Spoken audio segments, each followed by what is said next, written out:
bem-vindos a mais um Cubicast. Este que vos fala é João Brito, seu host favorito. E olha só, você deve estar vendo esse cenário muito bonito aqui. Você deve estar pensando, onde é que você tá, João? Que as coisas estão tão bonitas, funcionando e tudo mais. Eu vou explicar. Porque o Cubicast agora vai até a sua casa. E onde a gente tá aqui, tá? Não vai pegar fila, não vai ter cancela que te pare hoje. A gente tá no Sem Parar, com os meus amigos aqui, e a gente vai conversar. Mas antes, vamos nos apresentar. Então, se você não me conhece, eu sou João Brito, seu host favorito, e esse MesaCast aqui tem ilustres presenças. Vamos começar pelo Wellington, por favor. Opa, pessoal, boa tarde, João. Obrigado aí pela receptividade, pela presença. Bom, o Wellington que vos fala, trabalho aqui no Sem Parar há 4 anos, como arquiteto mais puxado na área de infra. A gente cuida da parte de cloud, Kubernetes e as ferramentas acessórias aí, que a gente vai falar de alguma delas aí durante o podcast. Da hora. Vamos nessa. Bom, segundo aqui, vamos pro Renato, porque quem manda mesmo a gente deixa pro final. Beleza? Exato. Renato, por favor. Quem é você? Meu nome é Renato, né? Eu tô aqui no Sem Parar, já tem... Sem Parar não, né? Mas no grupo Corpay aí há 11 anos, quase 12. Massa. Hoje eu sou arquiteto de soluções, sistema também, né? Acaba que não tem como fugir muito da função. E é isso. Tá bom. Tem algum Java rolando aí no meio? Não. Tem, a gente vai falar disso. Com certeza vamos falar disso. Esse podcast aqui é completamente a favor do Java, porque se o Java acabar, eu não tenho mais piada pra contar. Exatamente. Acabou suas piadas. Acabou meu roteiro. Bom, por último, nosso querido Isaelin, por favor, conte para o mundo quem é você. Boa tarde a todos. João, muito obrigado aí pela sua presença. Eu sou Isaelin, mais conhecido como Zazá. Eu sou coordenador da área de DevOps aqui do Sem Parar. E eu sou o cara que tento manter os pipelines em pé. E não quebrar o brinquedo. Tarefa difícil. Tá bom. Ele é quem clica 8 vezes lá pra funcionar e Exato. agora tem teste 3, teste 4, teste 5. Teste 5, agora vai, me ajuda Deus. E agora vai. Isso. Final 3 e é isso. Isso aí. Tá bom. Bom, apresentações feitas. Aí você deve conhecer o Sem Parar de alguma forma. Se você não tem sua tag, coloca lá e usa meu cupom de desconto. O nosso objetivo hoje no podcast é descobrir qual a velocidade máxima que você pode passar lá na cancela e a cancela não te acertar e o Detran não ficar sabendo, tá bom? Vamos descobrir. O Zaini depois passa a mágica pra gente. Exatamente. O desafio pra você que tá ouvindo o nosso episódio é tirar uma foto do sensor, tá bom? Com a maior velocidade que você conseguir. Qualquer problema depois, manda a placa junto, a gente faz um setzinho no banco, ninguém vai. Não recomendamos. Eu não sou a favor disso, não. Tô falando aqui antecipadamente. Bom, um disclaimer aqui, sou eu que tô dizendo tudo isso, eu sou um irresponsável. Beleza? Fiquem tranquilos. Não sigam isso. Sem a supervisão de um adulto.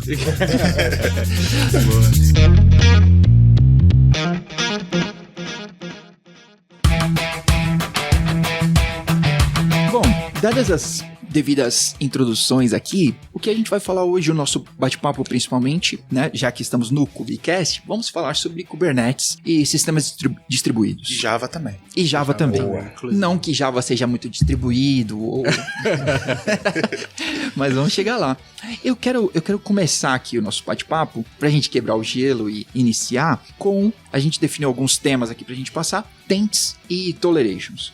Por quê? O Kubernetes, sendo um sistema clusterizado, a gente tem diversas máquinas ali para espalhar as nossas aplicações, isso é um grande benefício, mas pode se tornar um problema. Exatamente. Então, vamos conversar um pouquinho sobre isso. Primeiro sobre o que é Taints, se alguém quiser começar assim, e depois a gente vai para algum exemplo, algum caso que a gente possa utilizar. Alguém quer começar sobre o que é? A gente utiliza bastante aqui, trazendo para o modo prático, a gente utiliza o mecanismo do Taint para segregar muitos dos workloads que a gente roda. Por exemplo, dentro do nosso on-premise, a gente utiliza o OpenShift, tem a questão de licenciamento e tudo mais, e a gente procura separar nodes, machine set, node pools, machine set, de acordo com os workloads ou funcionalidades que a gente tem aqui dentro. A gente tem muitas aplicações que demandam muito processador, memória, muitas aplicações acessórias, como um Kafka, por exemplo, que demanda muita memória. Então a gente vai tentando utilizar-se de Tent para poder segregar essa questão de node pools e tal, e fazer com que os workloads rodem ali dentro, entendeu?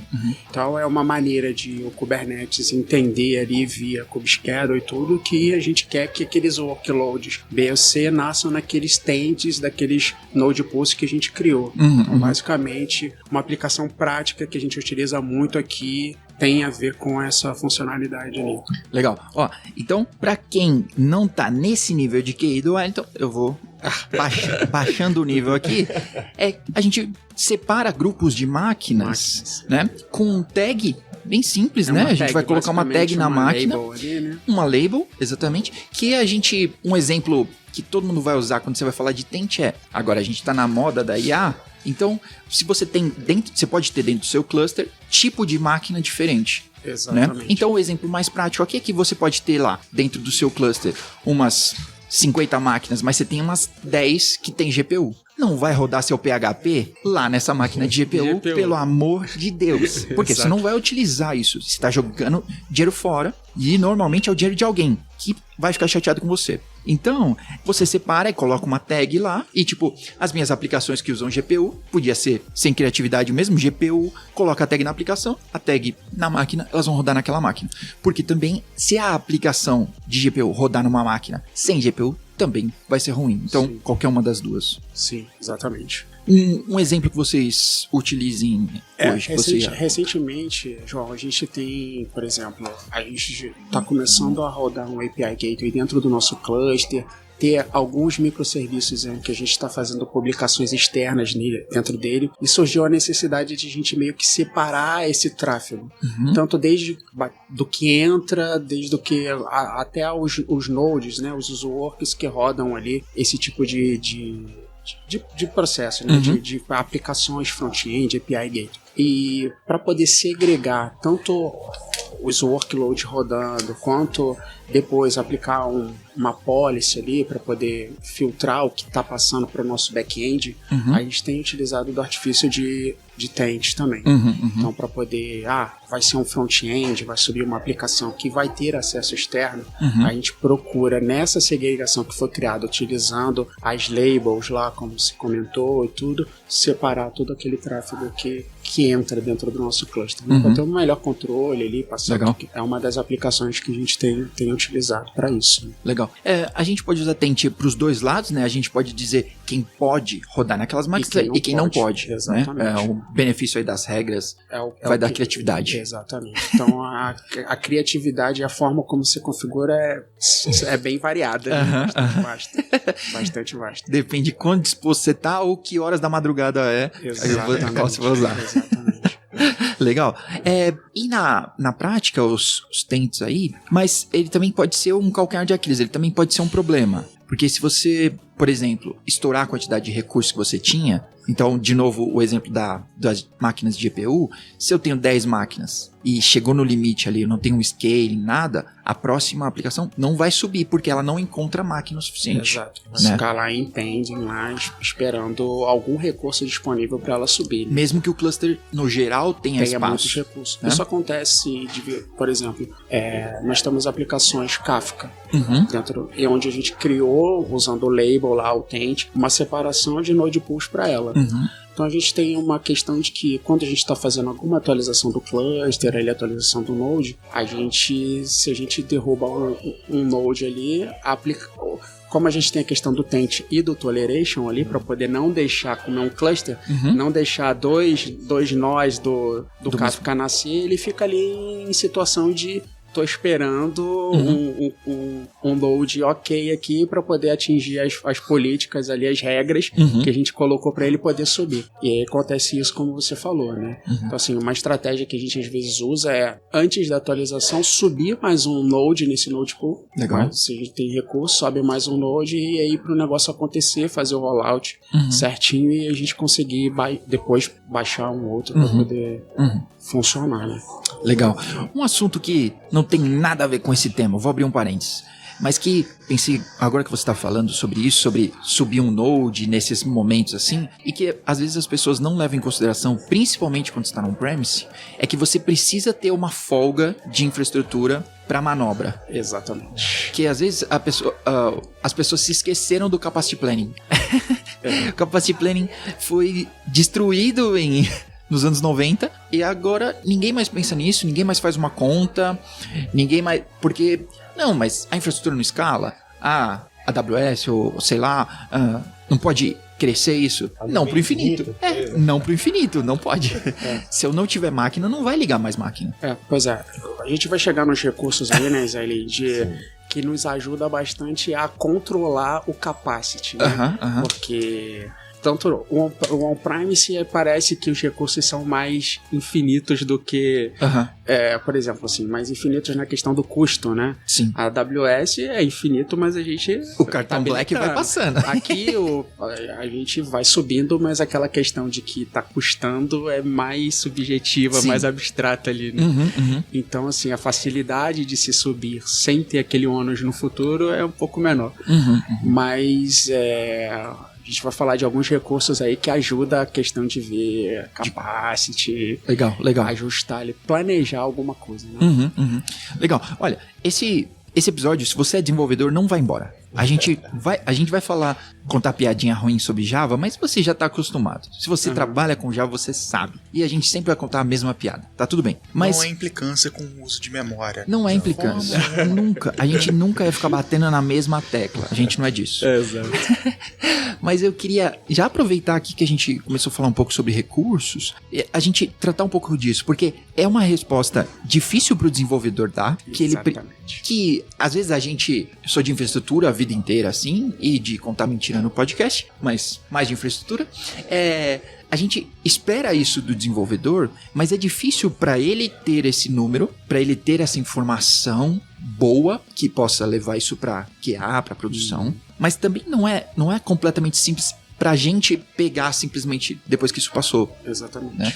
Então, talvez a gente pode conversar um pouco sobre isso, de como a gente pode ajudar, como pode dar algumas dicas assim, de onde eles podem encontrar essas informações, ou como pode fazer na prática, né, para poder acertar isso, pelo menos o melhor possível para dar os primeiros passos. A gente sabe que isso não é cravado na pedra, sim, né? Arrumou hoje, amanhã tem que dar uma olhada. Exatamente. Um grande problema que a gente tem relacionado aos limites, né? Request e os limites. Porque, como você falou, o dev não faz muita ideia que tem um custo. A aplicação dele dentro de um container, ela consome recursos como memória, CPU, enfim. Então, como que a gente tangibiliza isso pro dev? Hoje a gente tem uma ferramenta, obrigado GetUp, né? A gente usa o Robusta, que a gente consegue extrair, né, Wellington, algumas métricas ali de uso no histórico. Porque no início a gente tinha, por exemplo, nós tínhamos um cluster aqui que a gente meio que segregava via tents lá, todos os workloads de produção e desenvolvimento. Então a gente ia em um único cluster. Sim. A gente fazia a separação utilizando tents ali nos projetos, namespaces e separando os workloads. Node Selector, né? Fazendo a questão usando o Node Selector, essas coisas que a gente meio que comentou aqui previamente. Então, assim, de um tempo para cá, a quantidade de workload subiu muito. Tanto dos nossos ambientes não produtivos, dev, QA, pré-prod, quanto do prod. E a gente começou a verificar um problema que era a questão de capacity, mas não capacity em níveis de workloads. É que a gente tinha muitos microserviços pods rodando dentro do cluster, mas a gente não tinha noção de quanto aquilo ali ia consumir. Memória CPU, que é difícil, como você falou, até para um dev passar uma métrica pra gente. Sim. Né? Depois que a gente separou o cluster, a gente começou a ter problemas de workers, de nodes caindo, capotar, o schedule ficando maluco, capotar por conta de CPU, consumo de memória. E a gente, junto com a ajuda do Renato, a gente começou a tentar chamar os desenvolvedores para nos ajudar a colocar as métricas. Já partiram para agressão. Não, já tentamos. Outra estratégia. Nós chamamos o Renato para ajudar na agressão. Era via Teams. O remoto ajudou muito nisso. O remoto ajudou muito, exato. Aí a gente começou a chamar o Renato e tudo pra poder a gente ir atrás dos devs e procurar essas respostas. Que, como você falou, é muito difícil. Sim. E junto com vocês, a GetUp, a gente viu que o negócio não ia acontecer da forma como a gente esperava. A gente começou a procurar ferramentas que nos ajudassem a trazer um cheiro do que dava pra se fazer. Um start. Um start, entendeu? Aí a gente foi atrás do Robusta, que eu acho que é uma ferramenta bem legal, que nos ajuda bastante. Ela tem uns algoritmos internos ali dentro dela, que Show. através das métricas do Prometheus, né, a gente consegue identificar ali qual o valor que a gente pode colocar tanto de request, qual o valor que a gente pode colocar de limit, basicamente memória. Sim. CPU, limit, eu acho que é um assunto meio tabu, né? Esse assunto é tenso. Esse assunto é tenso. Tem gente que... Assunto delicado, assunto delicado. E aí, né, Zazá, a gente foi Para esse start foi excelente, né? Lógico que o Robusto ele pega um uso baseado naquele oceano azul que as aplicações utilizavam, o Java. Não querendo falar mal do Java, Renato, desculpa. Mas ele é meio faminto por... Entendi. Pô, não, O Renato é o nosso arquiteto aqui. vamos fazer o seguinte: eu tô representando toda e qualquer coisa de desenvolvimento, então eu vou tomar as dores do Java. Exato. Beleza? Exato. Então, aí serviu pra gente ter esse primeiro start e conforme o time do Wellington aqui, juntamente com a gente, foi realmente fazendo o setup ali, colocando os limites, os ricos, a gente foi entendendo que as aplicações elas foram baixando um pouco ali a utilização. A gente foi tendo recurso, fôlego, né, pra gente, os nossos nodes não caíam mais, porque realmente o Kubescaler começou a ter parâmetros para ele saber onde nasce cada pod, né, cada aplicação. E isso ainda a gente tá amadurecendo, mas já mudou da água pro vinho. Porque hoje a gente consegue até fazer uma atualização de cluster mais tranquila, né, Wellington? Isso, é. E Sucesso. o que ajuda muito também, assim, o Robusta é engraçado. Por conta das métricas que ele traz, ele ajuda a gente a ser mais assertivo na conversa com o desenvolvedor.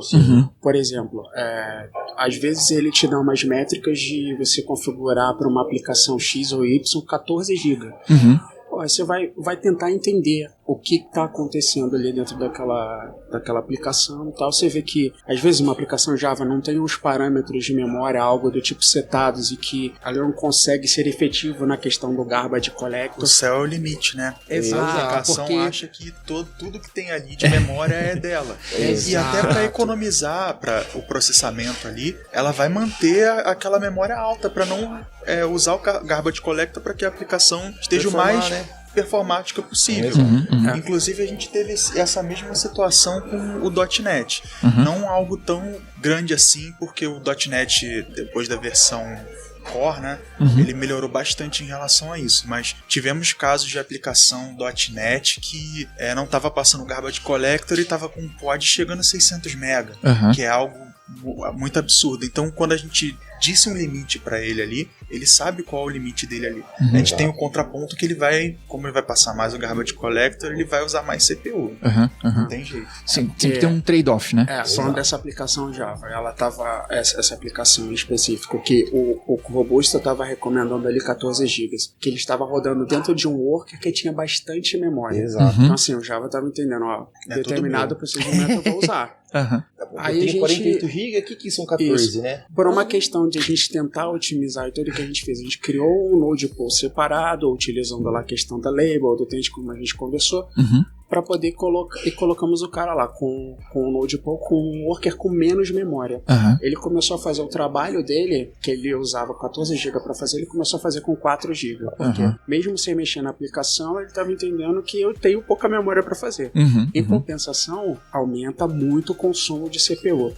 Então, assim, aí que a gente precisa para poder ajustar Aí esses o dev entra parâmetros. na jogada. Porque o Robusta, ele não é uma verdade absoluta, mas ele é um baita do norte. Então a gente já consegue entender ali como ele deu o exemplo da aplicação. Robusta tá dando 14 GB, mas espera aí, será que é necessário 14 GB? Sim. Então o dev entra na jogada. Melhora no discurso com o dev, né? Antes a gente ia no escuro, agora a gente vai com o cheiro pra ele, com o comportamento, e eu acho que ajuda um pouco nessa questão aí. O Renato aqui é o Jesus dos devs, né? Mas, Renato, talvez você representando os devs aqui, porque chegar no escuro é muito ruim. Não só pelo procedimento de chegar pro cara e falar, e quanto que eu coloco aqui? Pô, não vou chegar a lugar nenhum com isso, né? Mas também tem certas o desenvolvedor, ele é cobrado por entregar mais coisas. E a gente poder chegar já com um primeiro passo, porque muitas vezes tem coisas que a gente consegue fazer do nosso lado, como o Robusta ou KRR, para quem for procurar, né? Robusta KRR. A gente chegar já com esse norte, né? Como o Zaza falou, a gente dá mais insumos para ele saber, tá bom, eu vou testar aqui um pouco mais, eu vou rodar mais um stress test, sei lá, né? Como você acha uma dica assim de como o desenvolvedor pode prosseguir para ele poder também ter essa informação, porque também ajuda ele, porque nem tudo é mudar a aplicação. Sim. Nem tudo é lá no XMX lá e etc.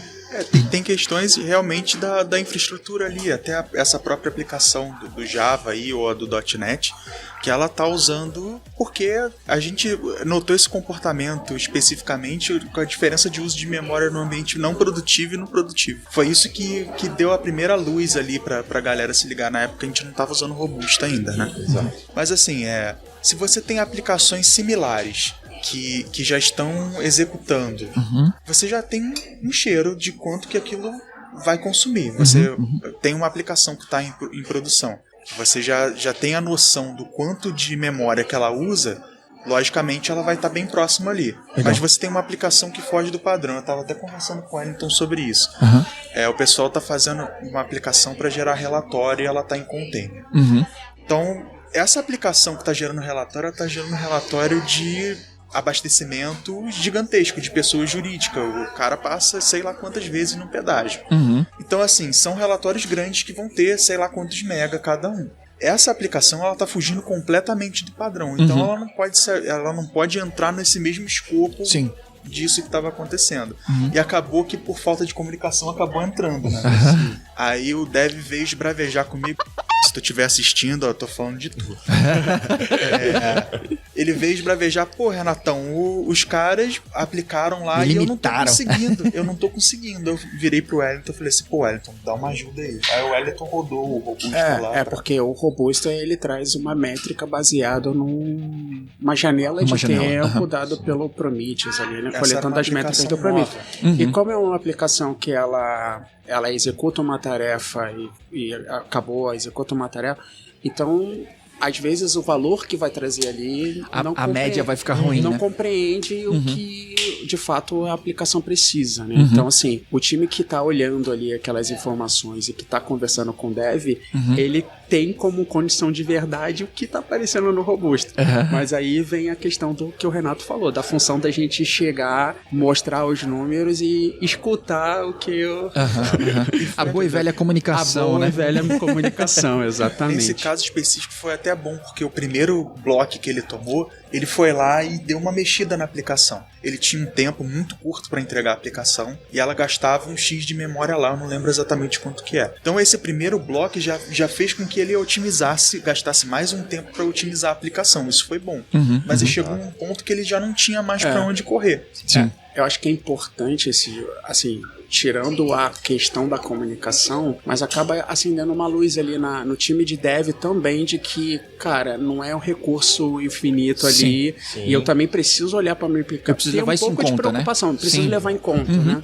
Preciso levar em conta aquilo. A gente tem que ter a resiliência da aplicação, tem que manter no ar, porque o que traz dinheiro para a empresa é a aplicação no ar, é o cara passando no pedágio, é a gente conseguindo passar pelo estacionamento, mas a gente tem que garantir também a saúde do ambiente. Então, os próximos passos disso é a gente ter um HPA de verdade. Mas se a gente não tem se a gente só se basear no Robusta, um exemplo, 14 GB ali, que era a aplicação que estava consumindo, porque ela estava dentro de um Node que tinha muito capacity ali de memória, então eu vou usar o 14 que tem. Exato. Se a gente coloca um HPA Cara, porque ela tá batendo 14 e tá gargalando. Então tá, vamos colocar um HPA de 4 ali. Ele vai fazer 4 aplicações, 4 pods do Scale. Cara, a gente ia arrebentar com o cluster, achando que tava saudável a aplicação, achando que a aplicação está saudável, quando na verdade a gente estava gerando um grande gargalo ali, um grande uso de recurso à toa. Teria recurso ocioso ali que a gente está usando porque a gente passou robusta, não comunicou o dev não fez ali o devido adequação na aplicação, o ajuste devido, e a gente pode ter um problema. Então, para a gente conseguir chegar até no HPA, conseguir escalar para trazer resiliência, a gente precisa ter esse primeiro step que é realmente a comunicação com o dev e os ajustes das aplicações. Só finalizando, né, responder a sua questão, cada tecnologia ela acaba que para aquela linha que você está desenvolvendo, ela tem uma base de uso de memória. Hoje, por exemplo, a gente trabalha com Node, que a gente usa o framework Nest, a gente trabalha com .NET. O Java, a gente hoje não está mais subindo coisas novas, né? O pessoal está migrando tudo para Node. Então a tecnologia ela já tem uma base ali de uso de memória para coisas simples. Sim. Então o que eu acho, com a experiência de você começar a subir os pods, você vai ter a ideia de quanto que ela vai consumir. Até para que você possa subir. Hoje a gente já está fazendo isso, né, Zazá? Por tecnologia a gente já está tendo um limite ali. Sim, criando padrões. A gente tá criando padrões ali. Então essa aplicação ela sobe com esse padrão aqui. Ela foge igual essa específica que eu falei. Sim. Mas eu posso tratar só as exceções, né? Há exceções. Sempre haverá exceções, mas nessa questão de exceções tem a questão do próprio HPA. Nem todas as aplicações seriam muito perfeitas, a gente mas não é bem assim. Um abraço pro 12 Factor aí. Exatamente. Não é bem assim. Então a gente tem muitas aplicações que não se escalam. A gente tem hoje algumas coisas, né? Não é o mundo perfeito. Então assim, muitas aplicações não dá para se escalar. Então a gente tem que chegar nesse coisa. E puxando assim, a gente falou do robusta, falou tudo, e você comentou da questão de como olhar pro que foi aplicado depois, né? Que é o que a gente tem feito muito. Então, o próprio KRR lá com o dashboard lá criado num Grafana, que a GetUp nos ajudou bastante, a gente aplicamos. E aí, o que tá acontecendo? Tá funcionando? Tá legal? Precisa de ajuste? Quantos que faltam aplicar? Quantos que não faltam? Então, assim, tem ferramentas no próprio KRR ali no Robusta que nos ajuda com pós, que eu acho que é bem importante. Porque depois que você aplica, já aconteceu de você aplicar e a aplicação por sazonalidades ali de consumo, aquelas métricas que foram colocadas pela questão da janela que a gente comentou, do Prometheus ali, das informações, a gente precisar ajustar um pouco mais ou um pouco menos ali para poder fazer o ajuste fino depois, né? Sim, parece que a gente está falando que recursos e limites só tem benefício, mas tem um monte de malefício também, né? Porque, por exemplo, vou falar de novo do Java, não tô falando mal agora que fique claro, mas que o Java, por exemplo, né, tem o start dele e ele vai carregar aquele monte de coisa e como grande parte das aplicações, assim, né? Vai carregar um monte de coisa e aí ele estabiliza, né? Só que, às vezes, a gente pega esse limite da média e essa curva inicial, cara, vai ficar morrendo num crash, né? Ou então, às vezes, se a aplicação já está preparada para isso, ela vai postergar muito esse momento, demora... O map dela ali vai demorar. Demora um tempo da desgraça, que aí... O famoso cold start ali. Que aí, tipo, o próprio HPA é impactado, né? Então você quer escalar e, tipo, não tá escalando o suficiente, rápido o suficiente. Tá escalando o suficiente, mas tá esbarrando em outras coisas, né? Tem várias coisas que tem que ser levadas em conta. Não é só o Kubernetes, não é só a aplicação, não é só o limite. Todas as coisas vão se esbarrando aí, né? E no final, o conjunto de boas práticas é a melhor prática. Sim. Mas tem toda uma jornada para isso, né? Não é só roda o KRR e... Exato. E o conjunto de melhores práticas não é igual para... Assim, a gente percebe que não é igual para todos os ambientes, para todos... Sim, a gente tem clusters diferentes aqui dentro da empresa que a necessidade, a melhor prática não se adequa a A ou B, entendeu? Por questões do tipo de aplicação também, né? A gente tem cluster que rodam muitas aplicações mais antigas, né? Aplicações Java, coisas que a necessidade de recursos, tanto para subida ali, como o Isaías explicou e tudo, demanda muito mais do que outras que estão rodando com Node. Exato. Com .NET Core também. .NET Core, né? Exatamente. A gente está subindo agora stack de Go também, justamente buscando economizar recurso, né? E é a nossa briga aí, né? Exato, e Go tá legal. É a nossa briga, o Zazá brigando com a gente, falando que a gente tá usando muita memória. Não tem jeito. Aqui, ó, pra liberar o recurso, gente.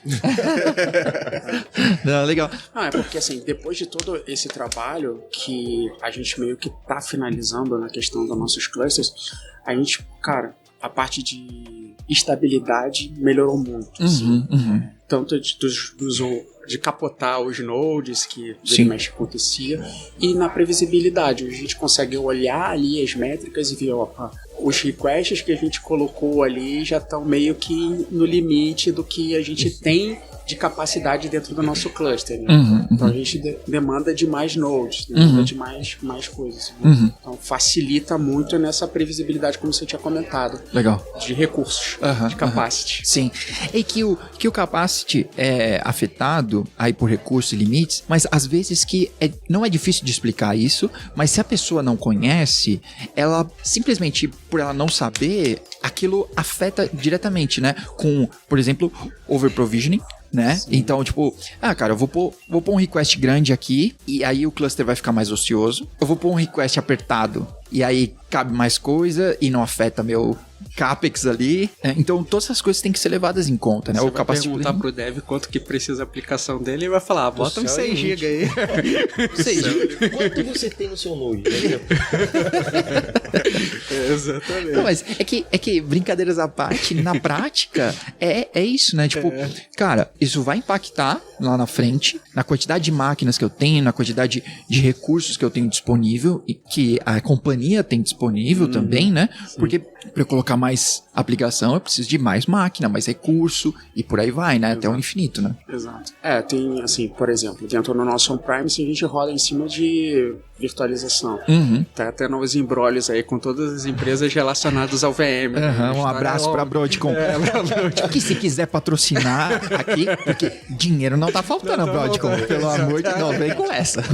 Então, assim, acho que todas as empresas estão passando, a maioria, a grande maioria, tá passando por esses embrólios aí. Então, assim, os recursos a gente tá começando a olhar também pra isso, né?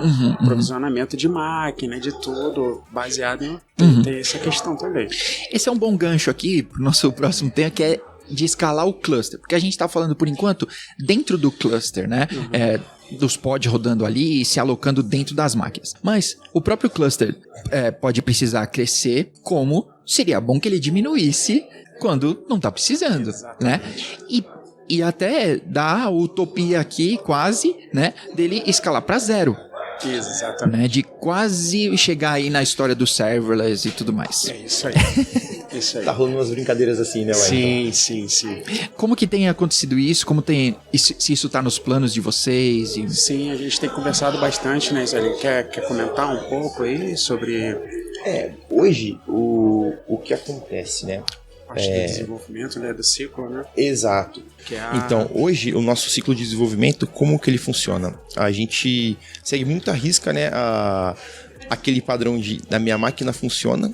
Então, como é um container, vai funcionar em produção. Sim. Então, hoje, nosso pipeline que entrega o nosso CI/CD, o dev, ele consegue passar o mesmo container pelos ambientes de desenvolvimento, QA, pré-prod ou staging e produção. Só que às vezes o dev já testou na máquina dele e tá tão confiante que ele quer testar só em produção. Ele quer mandar pra produção. Aquele TDD, teste depois do deploy, né? É o famoso.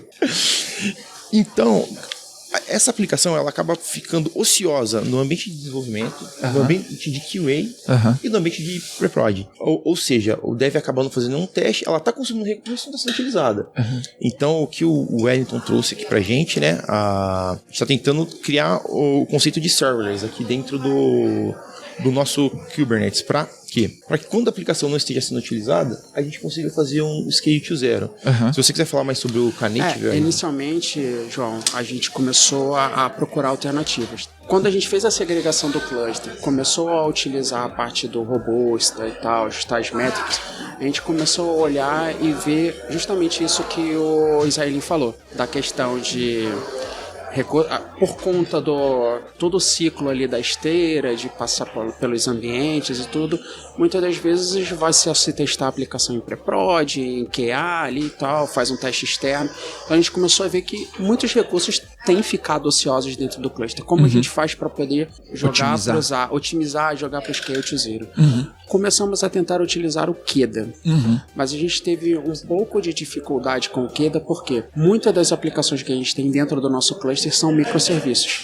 E a comunicação entre eles é via service. Então a gente não tinha uma questão de métricas, a gente não conseguiu extrair métricas onde ficasse claro ali pra gente instrumentar o Keda para ele poder fazer um scale to zero quando a aplicação estivesse ociosa. E subisse a aplicação quando ela tivesse... quando fosse designada ou precisasse de algum workload ali, algum dev precisasse testar e tudo mais. A partir disso, a gente fomos para procurando outra ferramenta. E aí estamos tentando utilizar a parte do serverless, como você mencionou. Dentro do Kubernetes existe o Knative, que para um ambiente de OpenShift é OpenShift Serverless, mas por baixo é o Knative. É o Knative. Então, assim, ele cria alguns CRDs ali dentro, onde a gente consegue transformar os deployment em Knative Service. Dentro do Knative, da stack do Knative, ele tem ele sobe um próprio service mesh dele ali, que eu acho que o padrão é o Courier. Então dá para se plugar no issue, mas a gente não fez isso. Depois a gente pode, o Israeli pode comentar sobre, mas a gente usa o mesmo mesh deles ali, o Courier, e ali, como tem uma camada ali na frente do pod, ali mesmo na comunicação via serviço, ele consegue identificar que aquela aplicação está ociosa e fazer um scale down dela. E a mesma coisa quando aquela aplicação demanda algum tipo de recurso. O próprio tem um mecanismo de webhook ali dentro do próprio Knative que ele consegue segurar a transação, a solicitação, esperar com que a minha aplicação suba, o pod, né? Suba, e aí ele libera para poder ser utilizado. Então, assim, a gente já está fazendo uns pilotos aí, o Renato tem ajudado a gente, o time de arquitetura, em a gente pegar alguns caras, e a ideia é utilizá-lo para toda a parte de dev a princípio. Toda a stack ali de desenvolvimento a gente utilizar dessa forma. Porque a gente acredita que, tipo, no nosso cluster não produtivo, mais de 50% dos recursos que estão lá são ociosos. São ociosos. Principalmente se a gente pegar uma faixa de tempo, né? Porque exatamente. A gente vai ter o horário que se a gente fizer uma conta de padeiro aqui rápida, né? Tem o horário que os desenvolvedores não estão usando, né? Não estão testando ali e tudo mais, né? E tem o horário que eles estão testando uma segunda, aquela primeira tá parada, né? E isso vai abrir várias outras possibilidades, porque assim, a gente já pensa em, quando isso estiver instrumentado, como você falou, a gente vai conseguir perceber que em algum tempo nossos recursos vão estar em 30% ali do que a gente... um horário ali de comercial, de pico ali, que os desenvolvedores estão trabalhando, vai ter aquela utilização, depois vai se cair. Em paralelo a isso, a gente pode pensar numa estratégia de baixar os machine set, os node pools, né? Tanto no Prime, se eu estiver usando o OpenShift ali, quanto no Cloud, numa cloud, né? Então, assim, eu consigo otimizar bastante a questão do node pool. Já puxa uma outra solução ali para poder... para poder ajustar, né? E até dá uma outra oportunidade de stack para os desenvolvedores também, né? Exatamente, sim. E porque eu acho que paridade, né? A gente deu um abraço aqui para os 12 Factors, né? Paridade de ambiente é algo muito importante para a gente não ficar batendo no desenvolvedor à toa, né? E para a gente também poder dar ambiente suficiente para o desenvolvedor poder testar, né? É errado, sei lá, para não ter uma palavra melhor que essa, é errado da nossa parte de operações, né? Não reclamar com os caras que, tipo, putz, vocês não testaram melhor e etc, né? Mas a gente também não dá o ambiente que eles possam fazer isso, né?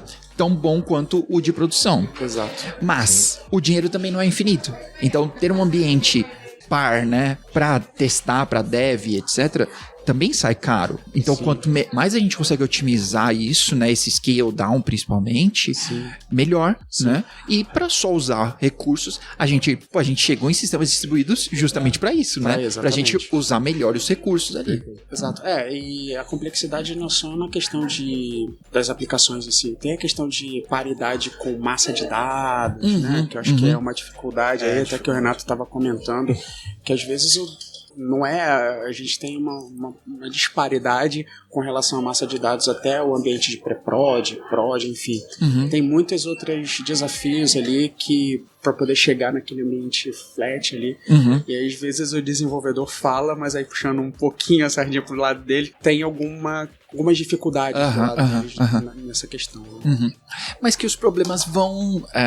Você falou, os nossos, agora há pouco, né, os nossos ambientes estão ficando mais estáveis, não capota e etc. Então, a gente tem mais tempo livre para poder trabalhar em melhoria. Não em ficar... Cara, restartando o Node, vendo que capotou meu cluster aqui. Agora eu posso trabalhar em Scale to Zero, por exemplo. Exato, começar a pensar em novas funcionalidades. No canivete suíço ali do Kubernetes. Pensar em outras ferramentas ali que vão ajudar na... E como negócio mesmo, a gente tem mais argumento para poder dizer para a companhia, olha, eu tô economizando esses recursos para poder usar aqui, né? E, por exemplo, ter um espelho do meu data lake. Eu entendo os prós e contras aí, mas eu ter mais dados aqui custa caro, mas eu tô tirando desse lado, né, porque eu tô escalando para menos, eu tô tendo mais espaço aqui, mais máquina, mais recurso, inclusive, principalmente no on-premise, eu posso fazer esse jogo com o meu capacity aqui, né, que diferente de AWS, ele vai me cobrar sempre, né, mas se eu consigo usar no on-premise de forma mais eficiente possível, cara, tá valendo mais o meu on-premise, né, tô fazendo valer ele aqui. Exato. Né? Exatamente.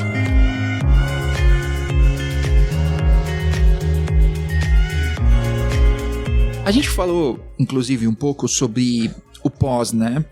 Que a gente seta algumas coisas e a gente difere. E a gente, inclusive, teve essa ideia desse episódio e tudo mais, por causa de alguns papos de como a gente pode compartilhar um pouco mais do conhecimento, né? Se comunicar com a galera para que todo mundo possa tirar mais proveito disso, né? Pra o Isa poder ter mais uma noite de sono ou duas aí. Não todas também, não vem? Quero todas não, 8 horas. 8 horas por noite. 8 horas por semana, tudo bem. Por noite também não vem com essa. Mas essa comunicação, às vezes ela é meio difícil, né? Às vezes porque a gente não tem... Porque os temas em comum são meio complexos, né? E porque às vezes as prioridades são diferentes. Exatamente. Né? Queria saber como vocês estão conseguindo quebrar algumas dessas paredes, assim, alguns desses desafios, né? E de repente convocar a galera que tá ouvindo pra gente se esforçar junto a quebrar essas outras, né? Que a gente tem mais a ganhar. João, hoje a gente melhorou bastante a maturidade da nossa comunicação. Hoje, como companhia, a gente criou algumas frentes chamadas liderança de capítulo. Então a gente tem a liderança de capítulo de DevOps, onde eu atuo, a gente tem a liderança de capítulo de Dev, a gente tem a liderança de capítulo de arquitetura, com o Renato ali no meio e... Marcelo, acho que é o Marcelão. O Marcelo, exato. O Marcelo, o Michel com a de Dev, é isso aí. Toda alteração que é feita, o nosso time aqui de DevOps, Cloud Infra em si, acaba... eu preciso alterar alguma coisa no meu HPA. Ou eu vou começar a mudar os meus deployments para Knative. Eu vou usar os serverless. Então a gente acaba comunicando as frentes, cada liderança de capítulo. E essas lideranças, a de Dev pulveriza para os times de desenvolvimento. A arquitetura ali, primeiro, né, é a primeira a ser comunicada, entende com a gente e ajuda também a pulverizar ali a informação. Fora isso, o time de arquitetura, o Renato pode dar mais detalhes, tem um portal muito bacana ali que todo dev pode e deve usar com boas práticas, com tudo que a gente tem que fazer com as aplicações, não usar Java, brincadeira. A gente tem lá o portal de arquitetura com padronização de projeto, até com os recursos, o que você pode usar, o que a gente já tem disponível. Inclusive, né, Wellington, a gente está subindo agora aí o Redis pra galera começar a usar. Legal. Então a gente publica tudo lá no portal de arquitetura. Isso tudo é documentação. É, documentação. É Show. Um SharePoint de arquitetura lá. Massa. Tem os sites lá com as documentações. E é uma das nossas formas de se comunicar com os devs. E a gente também tem, periodicamente, eu não lembro de quanto em quanto tempo, mas a gente tem uma uma apresentação, né, do time de arquitetura falando sobre assuntos de arquitetura ali. É meio que rola uma apresentação e um feedback ali, um bate-papo. Que a gente tem periodicamente. Eu ia até perguntar pro Erlani quanto tempo que é, mas eu esqueci de perguntar. Mas a gente tem a cada X tempos aí, a gente tem essa reunião aí.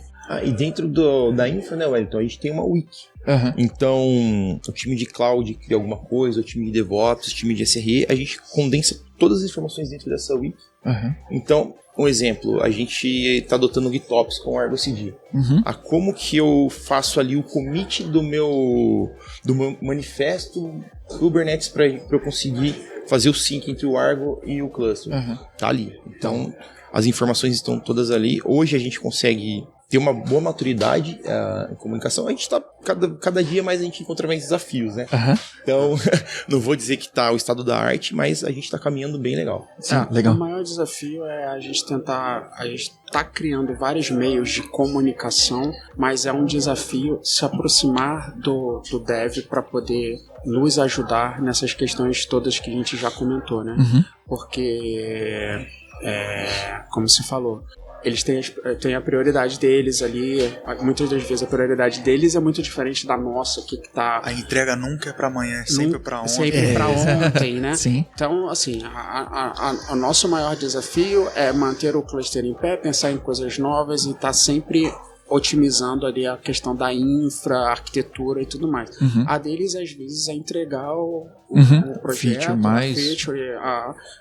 a funcionalidade. Então, assim, as questões de metas, desafios, demandas são bem diferentes. Então, assim, procurar o equalizador ali das intenções muitas das vezes é difícil por conta das prioridades. Às vezes é para ontem. E a gente está tentando ajustar as coisas, entregar da melhor maneira possível, mas...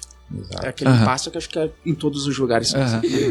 Alô, Scrum Master, dá uma ajuda aí, pô. Exatamente, exato. Então, assim, a gente procura, com todos esses caminhos, assim, a gente viu esse caminho do que o Renato comentou, de um portal de arquitetura com pelo menos um padrão, uma coisa que não seja muito extensa, mas seja objetiva, com os passos que ele precisa seguir, para às vezes acoplar a aplicação dele a um Redis, já tem ali um roteiro para ele que talvez já vai ajudar muito, entendeu? Legal, ele não precisa ir a fundo daquilo, mas ele ele tem ali umas instruções de que ele precisa colocar um request e um limit na aplicação dele, porque senão não vai subir. A gente tem utilizado o Kyverno, que é uma ferramenta, uma policy ali que bloqueia se não tiver esses valores ali configurados. Então, assim, ele precisa procurar o time de SRE ou alguém que vá trazer um cheiro da aplicação dele para poder ele subir. Então, assim, ele não precisa ir a fundo, mas a gente tenta aproximar baseado em roteiros não muito extensos, que senão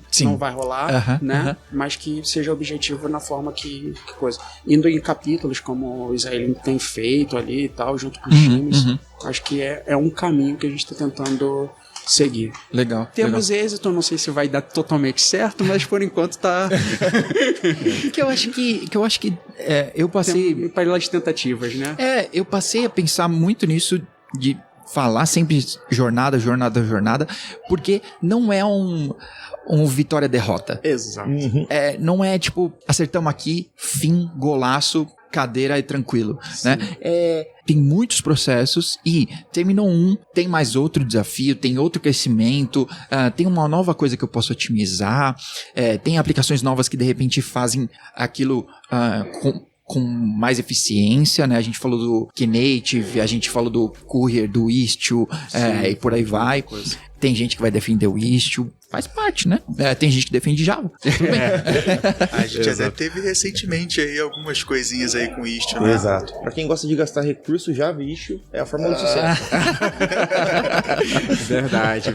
Mas vai dar certo. Vai dar certo. Eu queria perguntar pra você, Renato, como que o Argo tem funcionado pra vocês, né? Eu tenho pregado, de certa forma, que pra mim hoje, pra grande maioria, o Argo é tudo de plataforma engineering que a pessoa podia sonhar. Tá ali, porque ele é intuitivo, de certa forma, não no primeiro clique, assim, mas se você der uma navegadinha ali, você consegue. Sim. Ele não é muito difícil. Ele tem muitas features, assim, então você pode ver o YAML se você quiser, você consegue ver os pods lá fazendo um deployment e tudo mais. Queria saber, na sua experiência, como tem sido, já que vocês têm Argo aqui, têm usado, se tem funcionado, se isso é real. Hoje o Argo ele ainda está em fase de implementação, né? Então, assim, os devs eles não têm acesso a isso nesse momento, né? Como a gente está numa fase preliminar ali, acho que talvez o Isaelin possa até falar melhor do que eu sobre isso. Hoje nós temos no nosso cluster de OKE, hoje nós temos uma empresa em produção já com o Argo. Aqui na parte do Sem Parar, a gente está no cluster de homologação, ali experimentando, capacitando o time de produção, SRE ali para suportar. Mas, de antemão, isso pra gente foi um divisor de águas. Na parte da empresa que está em produção, hoje nós temos uma empresa na nuvem, né, no OKE, e isso foi um divisor de águas.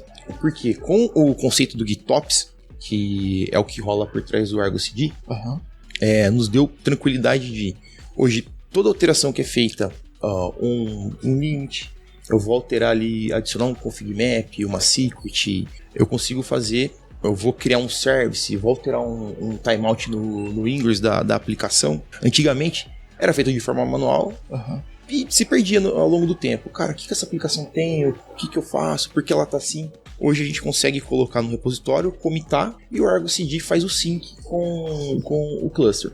E já teve alguns problemas que a gente, sem querer, ali acabou apagando, era para remover um pod.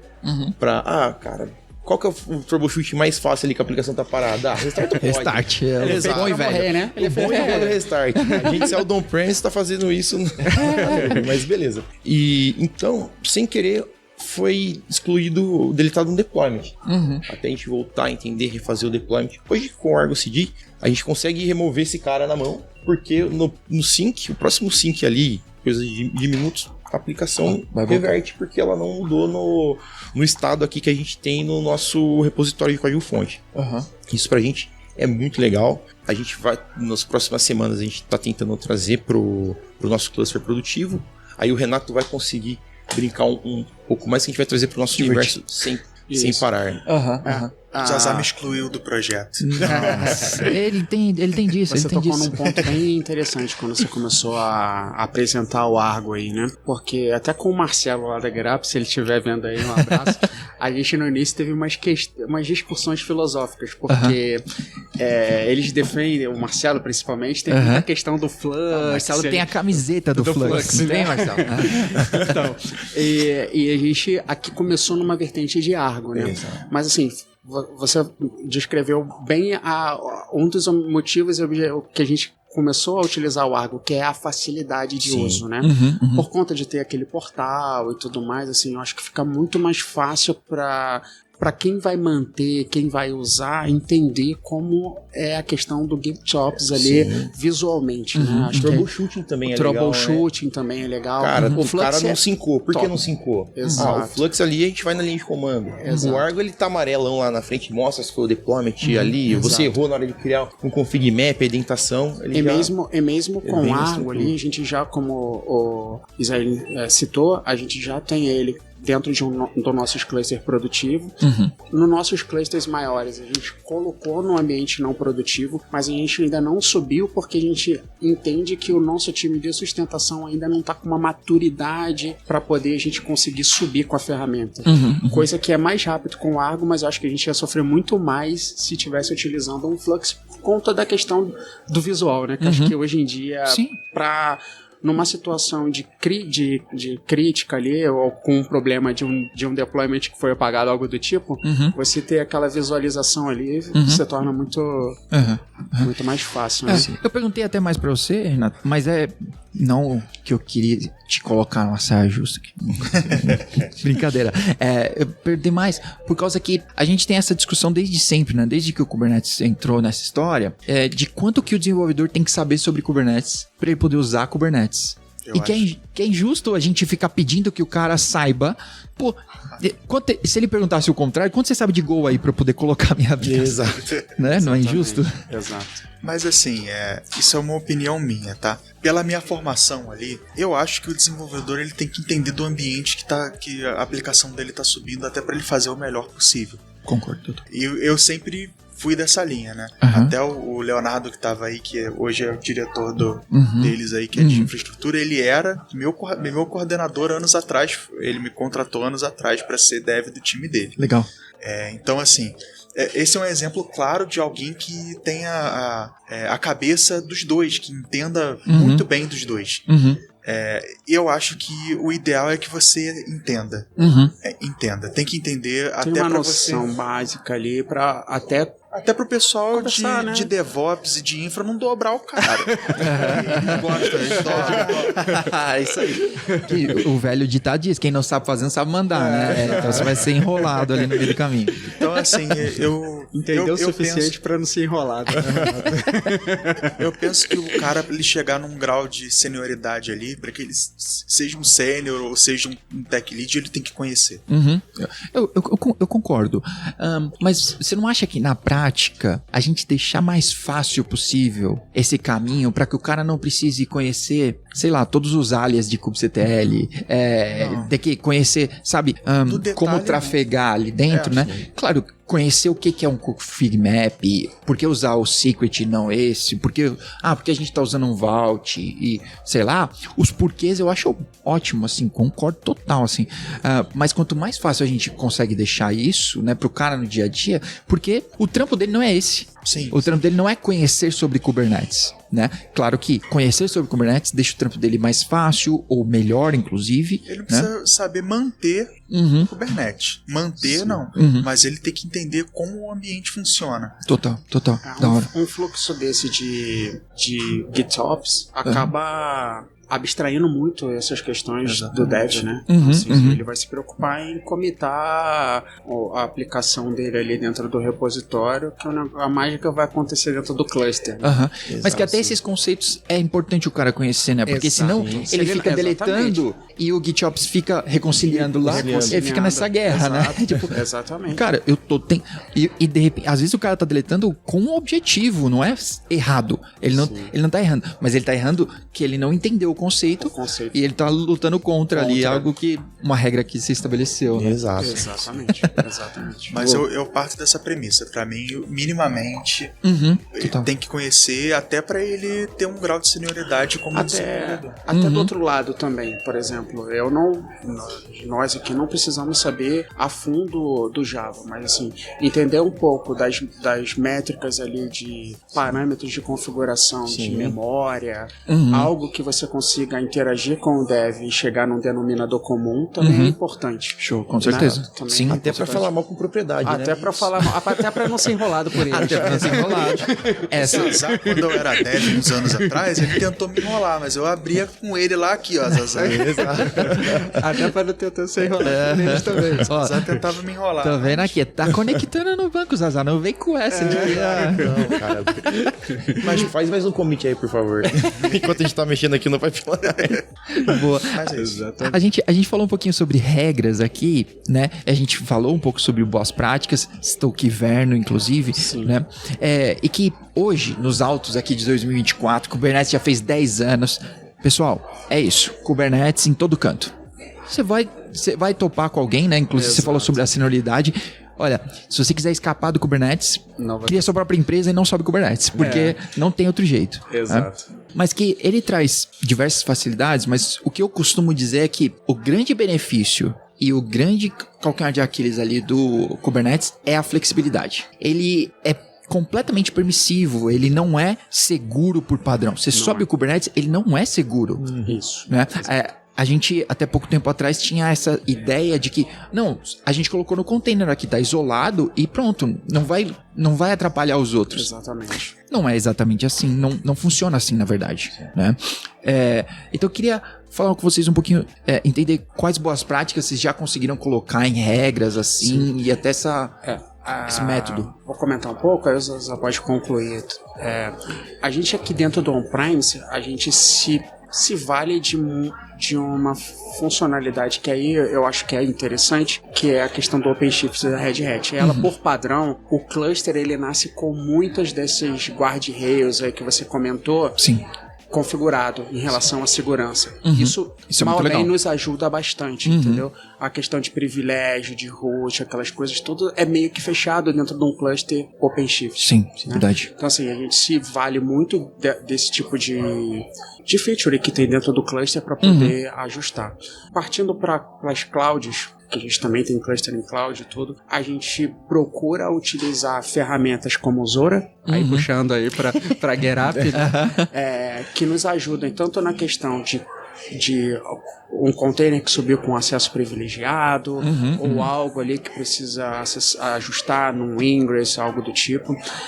Questão das imagens, que aí o Israeli pode comentar um pouco, mas assim, as imagens base, vulnerabilidades, então assim, a gente tem usado bastante o Zora, tanto no OpenShift, quanto no Kubernetes ali, no Vanilla, para poder identificar as fragilidades, conhecê-las e tentar priorizar alguns ataques. Claro que é complicado, tem muitas coisas que a gente ali, novamente, depende do time de desenvolvimento para ajudar no teste, de repente alguma imagem, algo do tipo, né? Mas são as vertentes que a gente tem utilizado para poder ter visibilidade dos problemas e atacá-los, né? Show. A gente tem aqui dentro da empresa um time de segurança que é muito forte em relação a isso. Legal. Por vários tipos de auditorias que a gente sofre. Sim. Então, assim, algumas ferramentas são colocadas dentro do nosso cluster de scan de vulnerabilidade, ferramentas de análise que faz um trabalho muito parecido com o trabalho do Zora, né? Do que o Zora utiliza ali para poder captar as vulnerabilidades, as coisas. Então a gente procura trabalhar em conjunto com o time de SI para poder ir eliminando e trabalhando ali nas boas práticas de vulnerabilidade.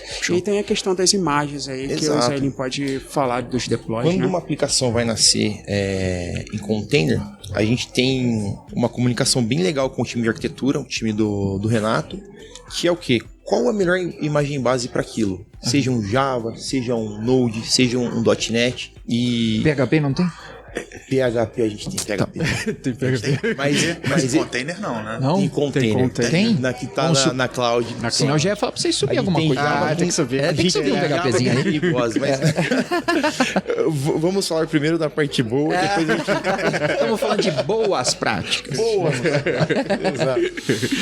E então, depois que a gente consegue ter um consenso com o time de arquitetura, qual que é a melhor...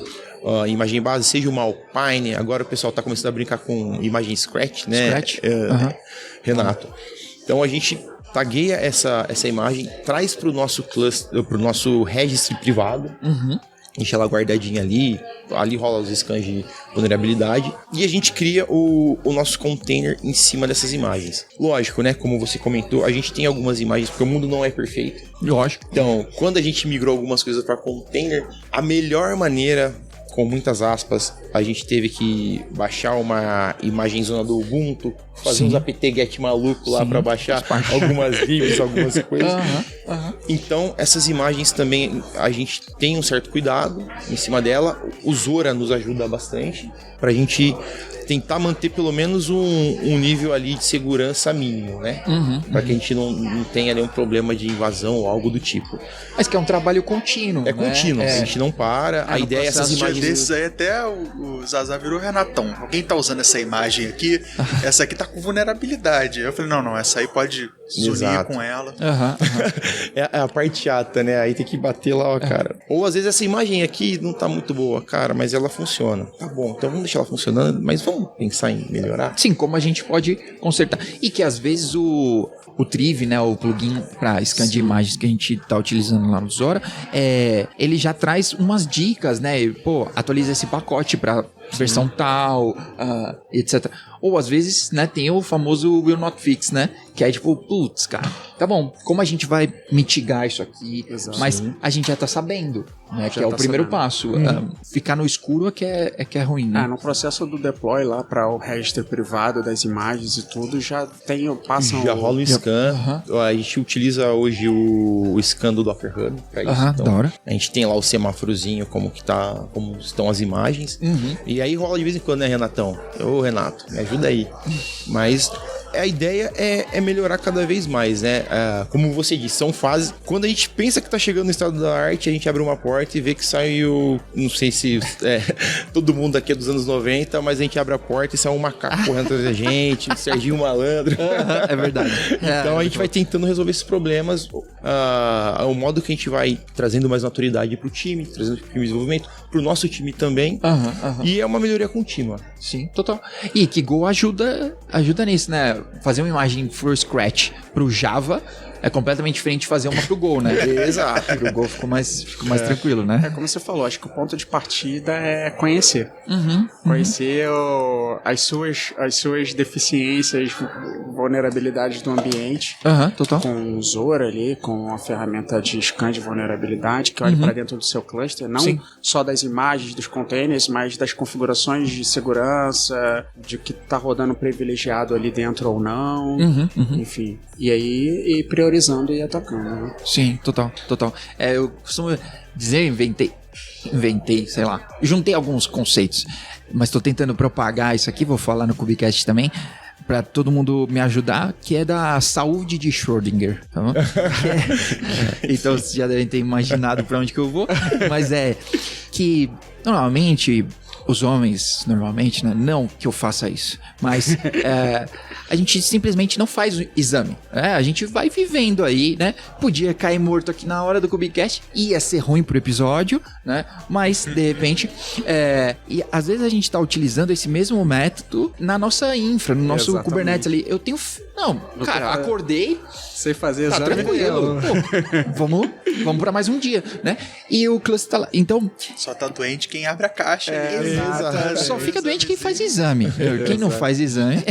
Você tá olhando ali, o negócio tá funcionando, mas você não tá examinando. Exato. Tá tudo bom, né? Exato. Então, tipo, fé não é uma estratégia técnica, né? Pelo amor de Deus. Então, tipo, ter visibilidade é o primeiro passo, né? A gente, pra acertar as boas práticas, a gente tem que saber quais são as boas práticas que a gente quer seguir, e aí sim a gente consegue saber, aonde eu tô seguindo, onde eu não tô seguindo, aonde eu posso melhorar aqui, aonde dá pra melhorar nesse momento, aonde eu preciso de outros recursos pra conseguir melhorar, aonde, tipo, isso aqui é só numa próxima fase, eu não vou conseguir resolver isso agora, eu tenho uma mitigação nesse momento e consigo controlar aqui, né? Então, não tem estado da arte, né? Exposto, que não tá e resolvendo. Porque, como você falou, muitas das coisas é difícil de solução, não existe uma solução naquele momento, mas não tá exposto. É uma coisa que dá pra você usar uma solução ali, alguma coisa pra que... Um contorno e tudo bem. Um contorno que vá pra uma segunda fase, um próximo step ali. Sim. De ajuste, né? Total. Exatamente. E o lance de solução de contorno, ou de como a gente pode controlar aqui, né, como é que os caras de segurança gostam, Blast Radius, né, porque, tá bom, eu tenho essa aplicação que tem certas vulnerabilidades, eu não consigo consertar nesse momento, tem vários processos que eu vou ter que fazer, vai demorar, sei lá, tá bom, a gente pode voltar lá no Tent, trancar ela numa máquina que não tem cara pra rua, sei lá, se for a vulnerabilidade, etc., que ela não pode ser explorada e a gente proteger o ambiente por completo. Exatamente. Foi aí, voltando lá no início, como a gente estava conversando, foi uma das linhas de pensamento. Porque assim, se eu consigo separar as minhas aplicações que têm acesso externo das aplicações que têm acesso interno, eu consigo ter algumas métricas de controle maior para aquelas aplicações. Por exemplo, o Israelinho ali pode ser mais mais incisivo nesses tipos de aplicações front-end que estão subindo em relação à vulnerabilidade de imagem e tudo. Por quê? Porque elas vão para um ambiente que estão mais expostos do que as minhas aplicações que estão no back, que são só existe uma comunicação via service, numa parte controlada, utilizando policies do Kubernetes, coisas que façam com que faça com que eu faça o controle do fluxo, né? A gente tem uma situação de API Gateway aqui que a gente também está expondo, mas o API Gateway ele tem um ingress dele, né? Para poder entrar dentro dele ali, pegar as políticas e falar com o back, né? Então assim, a gente passa pelo ingress do Kubernetes, entra no ingress do API Gateway, e aí ali vem a questão do token, vem a questão da policy embaixo, que só deixa falar com o serviço das aplicações que estão rodando por baixo. Então assim, por trás, né? Então é bem na linha como você comentou. Dá certo trabalho chegar nesse nível, né? Network policy, etc. Dá trabalho, mas só que dá mais tranquilidade para eu poder trabalhar nas outras coisas que de repente são mais, não só legais, mas são mais desafiadoras, porque se eu ficar todo o tempo restartando o pod, não vou chegar a lugar nenhum, né? O famoso babá de pod, né? Sabe qual é a solução pra isso? Tu faz uma rotina que restarta o pod a cada 30 minutos. Pô, resolveu o problema. Se ele tá saudável ou não, ele vai restartar. Pronto. Exatamente. Põe mais umas unidades e pronto, sucesso. Exatamente. Sobe um, derruba o outro, vida que segue. Tá bom.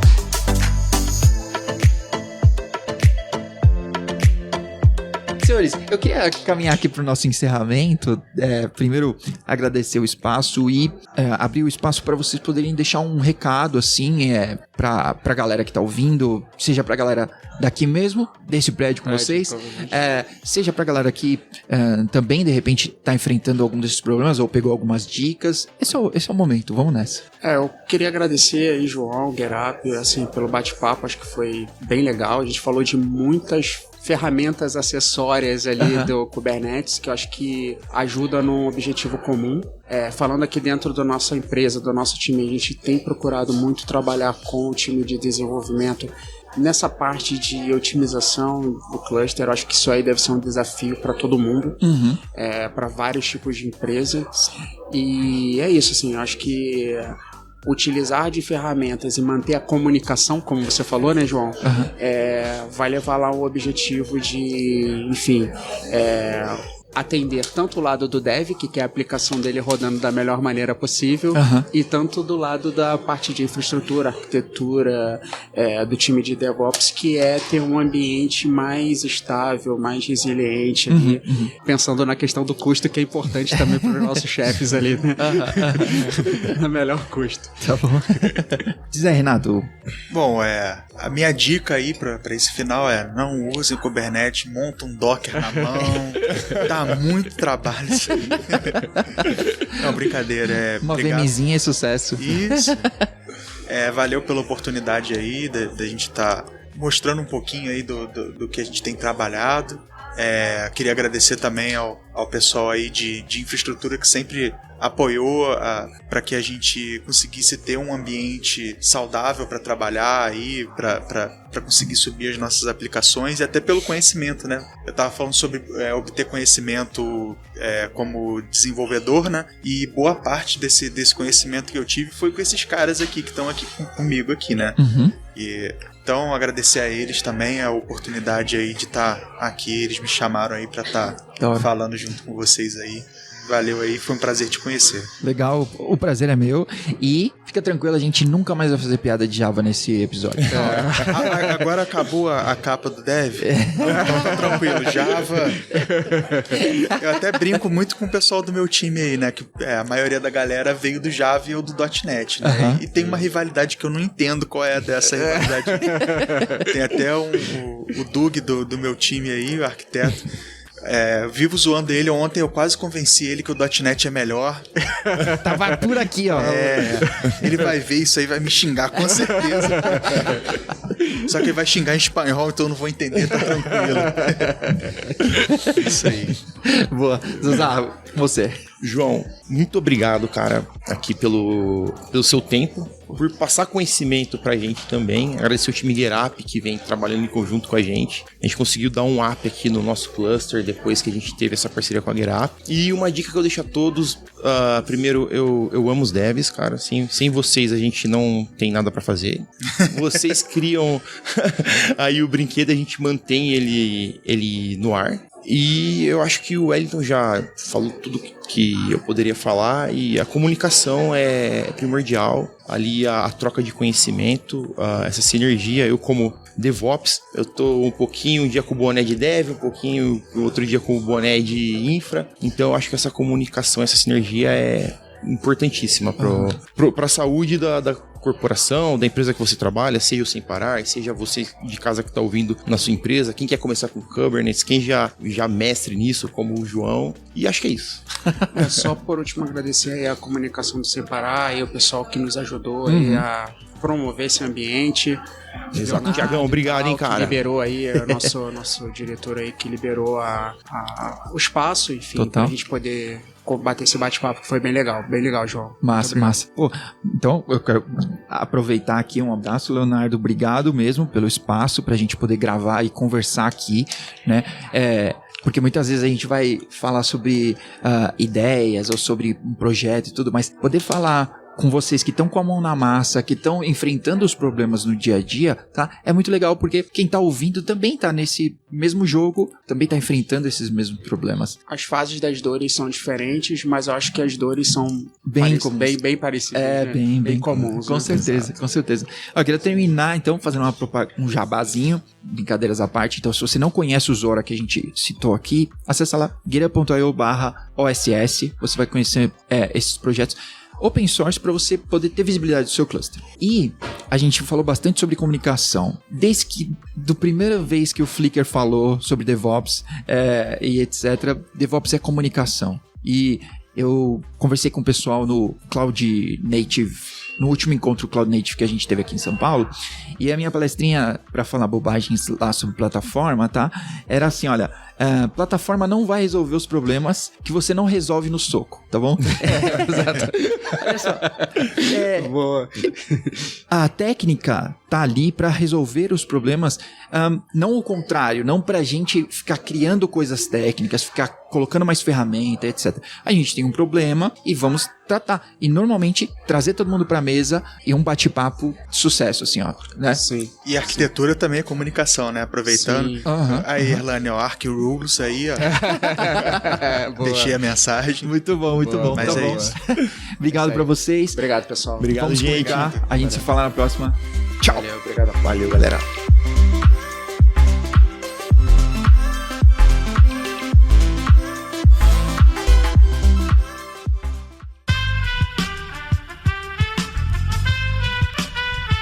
Esse podcast foi editado por Aerolitos Edição Inteligente.